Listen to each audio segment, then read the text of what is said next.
how to make or brew homemade alcohol. This is part one. What you're going to need is the drink of your choice. It doesn't matter what the fuck it is, as long as it's not like some dietary bullshit with like artificial sugar, artificial sweetener, like any of that bullshit. It has to have like actual sugar. What I'm using is Arizona iced tea, the cream tea fucking bullshit Arizona. But you can use whatever drink you want. You can use Arizona. You can use a different flavor of Arizona as long as it's not some diet shit.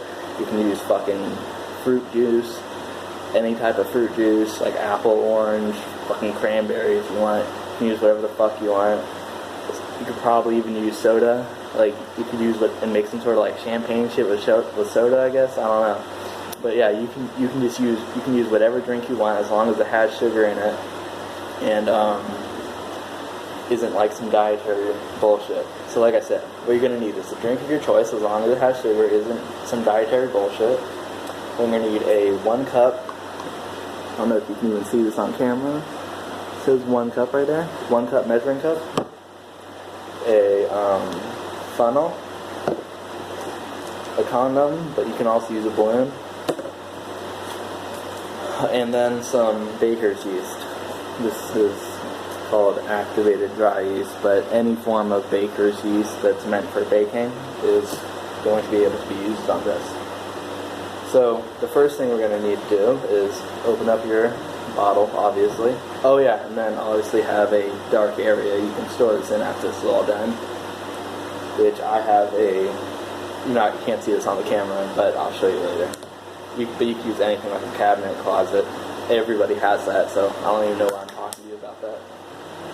So let's open up your fucking drink.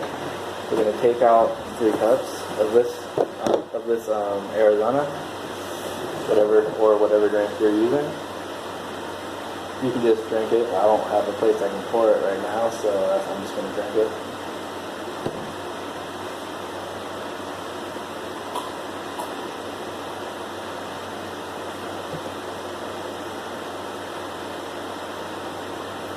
One cup, 2 cups.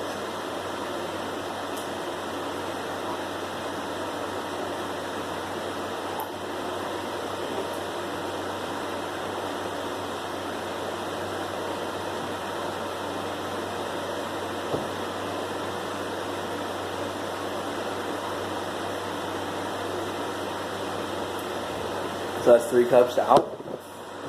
Then the other thing I forgot to mention is you're going to need some sugar. Just normal fucking cane sugar, whatever. So yeah. Then we're gonna if you have a different fucking 1 cup measuring cup, you can use that, but I'm gonna try this out. Otherwise, the sugar is gonna just stick to the inside.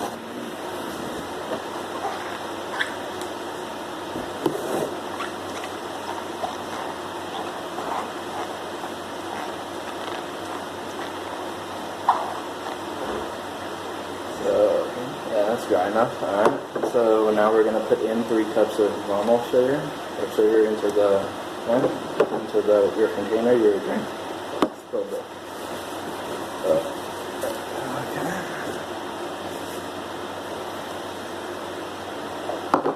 Yeah, and that's what the funnel's for. Spill that drink everywhere.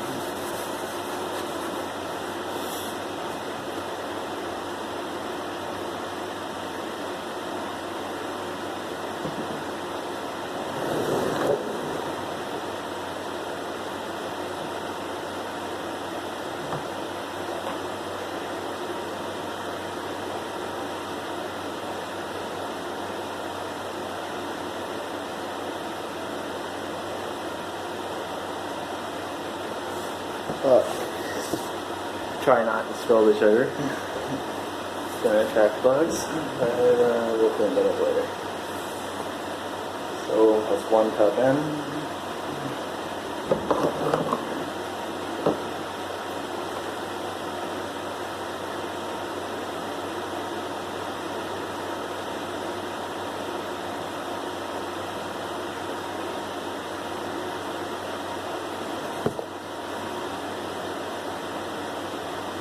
2 cups.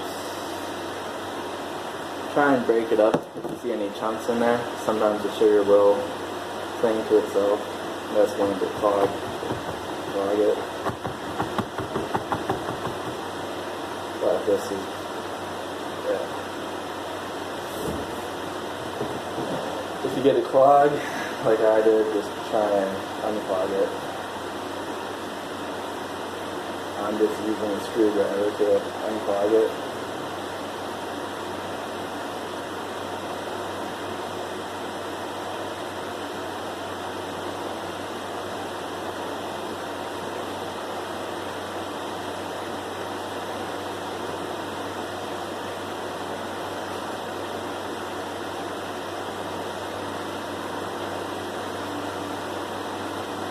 Yeah, but if your sugar's been sitting around a while, there's a good chance you'll have a lot of chunks in there. You might need to unclog. It tends to try and bond to itself.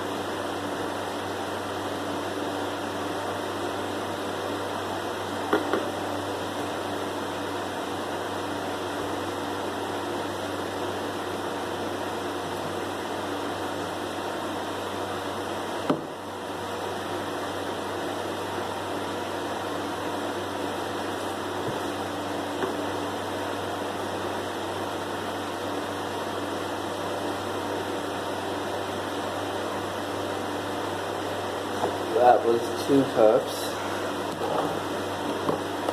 About 2 cups, I did spill some.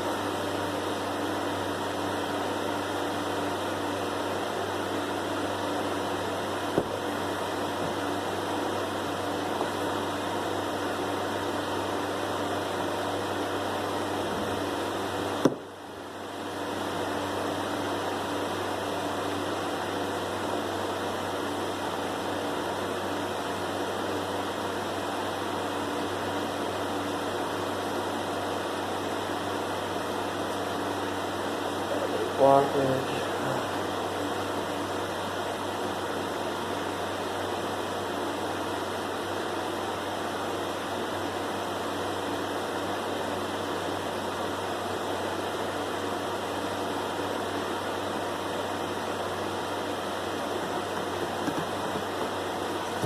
I'm just going to add a little bit more sugar if I did spill a lot.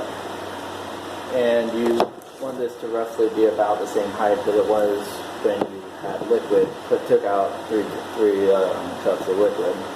So you're putting in 3 cups of sugar. I'm just going to put in about a 1/4 cup extra. You don't have to do this, but I'm just doing it.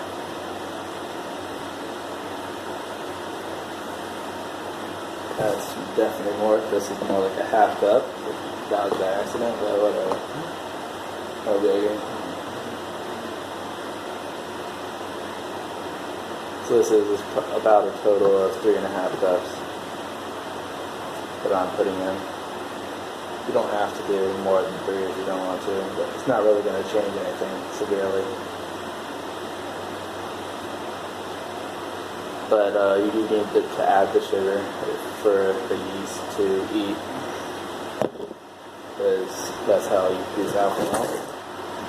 So then next, what we're going to do is we're going to take our little packet of yeast and try and get it away from the top. And we're going to just rip it open. And pour it on.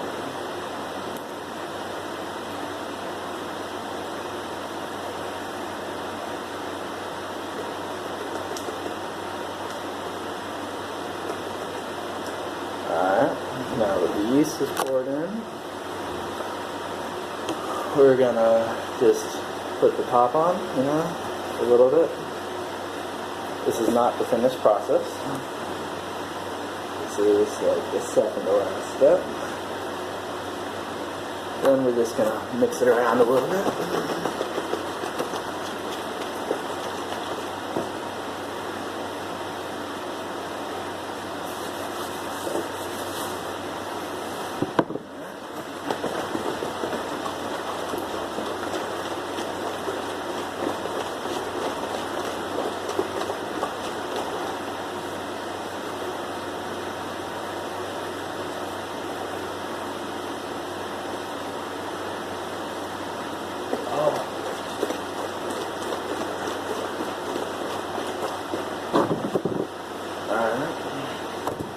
Then what we're going to do is we're going to, where did I put my condom? Take the condom and rip it open, obviously. Then we're going to just stick our finger in it and unroll it.